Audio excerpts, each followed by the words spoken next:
We humans consume a lot of food, and with all this food comes lots and lots of waste. Vegetable peelings, tea bags, eggshells and fish bones. And then there's the food that we end up throwing away, that went off before we had a chance to eat it. So what if I told you that by getting rid of your food waste correctly, it means that you're helping the environment and helping power your local area? Sounds good to me. The black bin, not good. It isn't collected as often as your recycling and means the food waste will be festering in your property, creating nasty smells. Green, good. You should already have a food caddy and a bin, and your council will give you free bags for them. Throw away all your food scraps, veg peels and unused leftovers in the food bin, and then every week your local council will come and pick it up right from outside your house. Simple.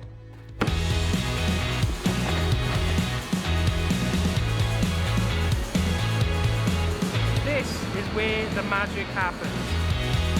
Every tea bag, food scrap, peeling or mouldy crust you've lovingly put into your food caddy will come here, to Welsh Water's organic energy plant in Trymorfa.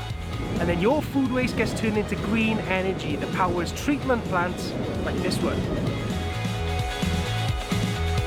It's a win-win. It means less landfill, a cleaner environment and cheaper running costs for Welsh Water, which will keep bills down for you.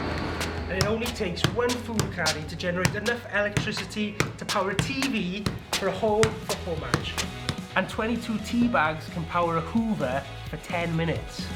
Which means you can power your area one tea bag, orange peel or banana skin at a time. Check out the link in this post to find out which day your food waste caddy is collected and for full details on what can and can't be recycled.